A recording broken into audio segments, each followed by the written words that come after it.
descend into Hades before it ascends to Olympus. Eleusinian Mysteries. They never told you what spiritual awakening actually feels like. It's not love and light. It's breakdown, isolation, crushing realizations. You wake up and the whole world starts to look like a lie. The pain, real. The confusion, overwhelming.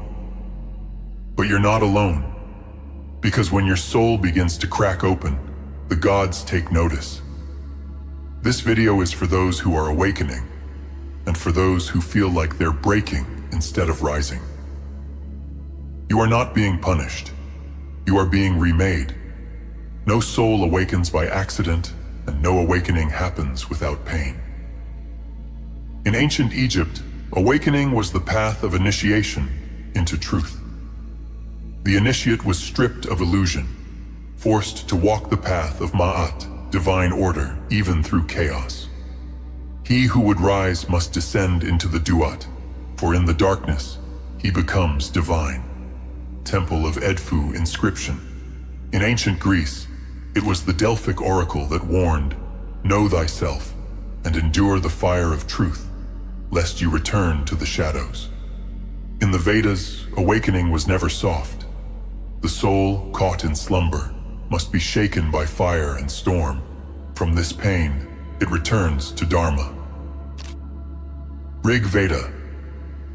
The moment your eyes open to the lies of the world, you become a danger to the system, and the gods protect those who step into this fire. But it is earned, not handed. Most people will never awaken. They will die as sleepwalkers. They will never ask why they exist. They will never question the poison in their own minds. But you did, and that has a cost. Spiritual awakening is not a comfortable process. Despite the sugar-coated image it's given in modern media or shallow self-help culture, awakening in its true form is a breakdown, a complete and often violent undoing of everything false within the self. It is not a retreat into comforting beliefs or pleasant fantasies, but rather an uncompromising confrontation with truth, with reality, and with one's own internal contradictions. For many, the process begins with a collapse. A personal collapse, a spiritual collapse, or even a full existential crisis. This collapse is not a failure. It is not an error. It is the natural consequence of a soul beginning to wake up in a world that has been constructed to keep it asleep. When one begins to realize that almost everything they've been taught is a distortion, a lie, or a mechanism of control, shock and pain are inevitable. The modern world is hostile to spiritual awakening. It is constructed in such a way that the very idea of looking within, asking deep questions, or seeking higher truths is ridiculed, pathologized, or worse, medicalized. Society teaches individuals to suppress all emotion, all pain, all natural inner rebellion. From childhood, people are told to accept suffering as normal, to hide their tears, to repress their grief, and to internalize guilt and fear as moral virtues.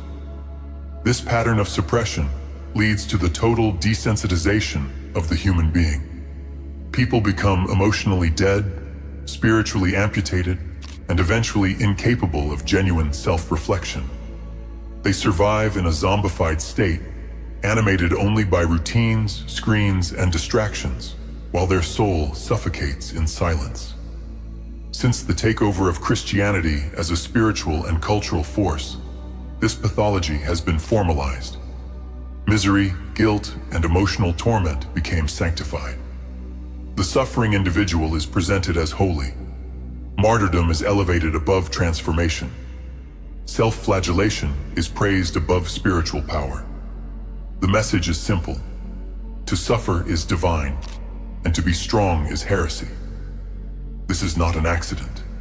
Misery fuels the slave systems of the world. It creates dependence, obedience, and spiritual paralysis. And when the soul begins to rebel against this condition, when the process of awakening begins, modern systems provide two controlled outlets, One is to be numbed with medication, to suppress the symptoms of awakening until they implode in private, or else result in permanent sedation. The second is to explode destructively, to embrace ideologies of resentment and rage. The Abrahamic Jewish structure of world control depends on this dynamic. Whether through religion, culture, or ideology, their primary tool is to redirect the pain they have caused back upon the people themselves. They turn suffering into identity, trauma into culture, and victimhood into a lifestyle. In this way, not only is the population kept spiritually weak, but they are also conditioned to defend the very systems that destroy them. But this entire process can be interrupted, and that interruption is the true meaning of awakening. Spiritual awakening is not simply about learning new information or adopting a new belief. It is a transformation of the entire being. It involves grieving what was lost, what was false, what was corrupted. It involves facing one's own pain, not running from it, not medicating it, not turning it into politics, but standing in it fully until it burns clean.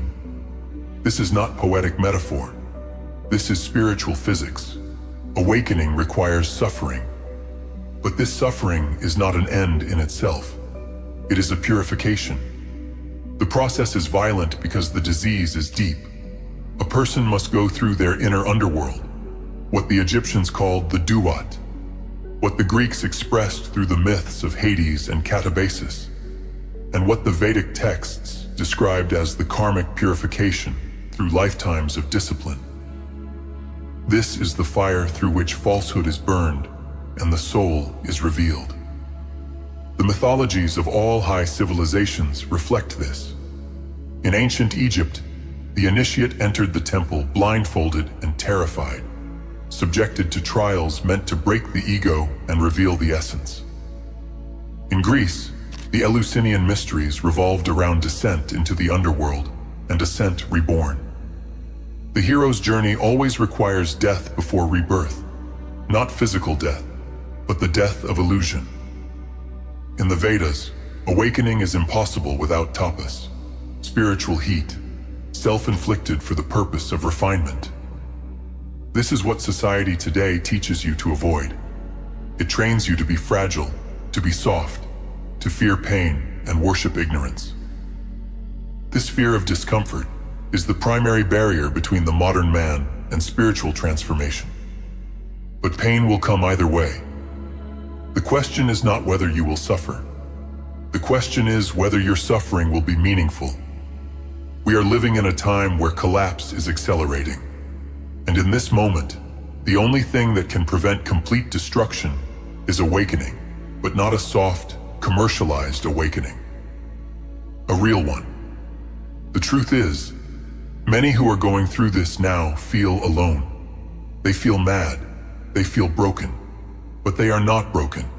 They are being dismantled so they can be rebuilt in truth. They are not weak. They are being tested. And this test is ancient. It is the path every hero, every initiate, every sage has walked. And when you come through it, you will not be the same. You will not be a slave. You will not be a puppet of religion, politics, or trauma. You will be something new, something ancient. A human being reborn in alignment with divinity. But this cannot happen unless people are told the truth, unless they are taught how to suffer properly, how to transmute it, how to return to the divine through the fire of awakening. That is why education, spiritual education, is the most urgent duty of this era. We do not have unlimited time. The collective breakdown is underway, but it is not too late to reverse course. It begins with the individual, with you.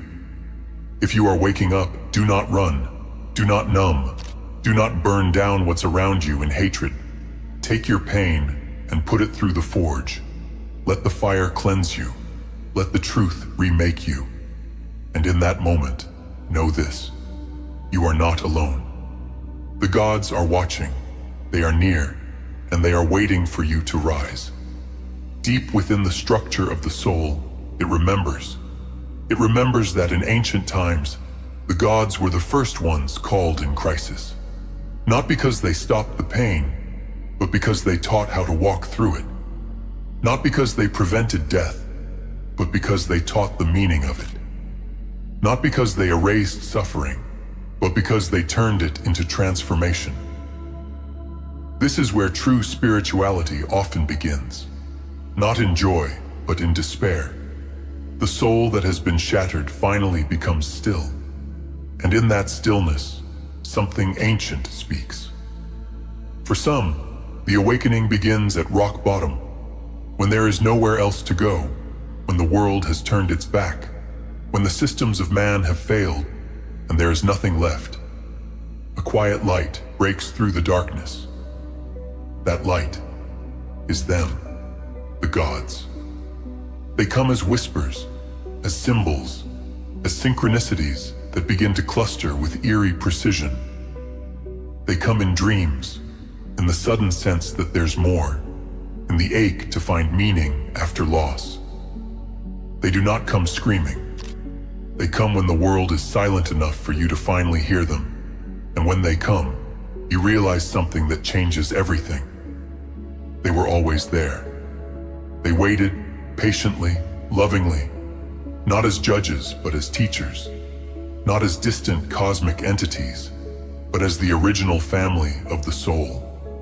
The true spiritual fathers, mothers, brothers, and protectors. The living intelligences of truth, power, and beauty that still govern this world. They are not figments of imagination. They are not myth in the dismissive modern sense. They are real. And they do help. Not by doing the work for you, not by comforting you into paralysis, but by showing you what is possible, by reminding you who you were and who you can become. They help you remember that light exists, that truth is not just real, but alive, that this world, for all its darkness, still contains windows to the divine, that even if everything was taken from you, you can rise. You are not too broken. You are not too late. You are not too far gone. You are at the point where real life begins. And the gods, if you call them with sincerity and action, will answer. Not always with thunder, but with clarity, with strength, with presence. Because the truth is, they are the light, the purest, most sacred force of elevation and healing. Their beauty is not merely symbolic. It is real, experienced directly in ritual, in meditation, in guidance, in the visible transformation of the self. They are the opposite of this world's cruelty and noise. They are the clean air after a long suffocation. They are the structure in chaos. They are the warmth in despair. They are truth, animated.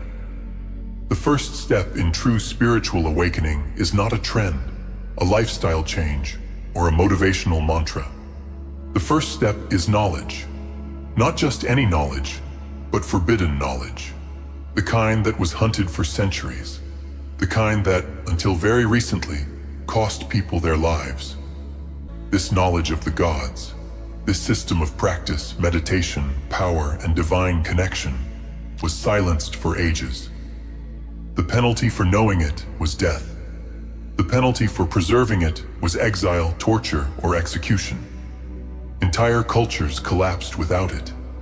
Whole generations passed away, disconnected from their spiritual roots like trees cut off from their water source. And the same applies to individual souls. Without this knowledge, people die long before their death, spiritually hollowed out, disconnected, misled. And now, it is here again, open, accessible, offered. The first real step in spiritual awakening is when a soul not only sees the pain of the world, but remembers there is another way. When the soul finds the path again. When the ancient blood inside responds to something higher. That moment, when you find this knowledge, when you hear its call and recognize it, is not coincidence. It is calling. It is your destiny returning. Some people come to this path by choice. Others are brought here by the pain of the world. Many arrive after suffering, after loss, after staring into the abyss and realizing there is no life left in the modern systems. That is when the soul becomes open. That is when the gods reach forward and offer their hand. And in that moment, you begin to awaken. But awakening without knowledge is like fire with no air. The flame cannot grow. The energy is there, but it needs structure, direction, initiation. This is why the gods have returned this inheritance to us. Because awakening is not complete until it is grounded in truth, in practice, in purpose.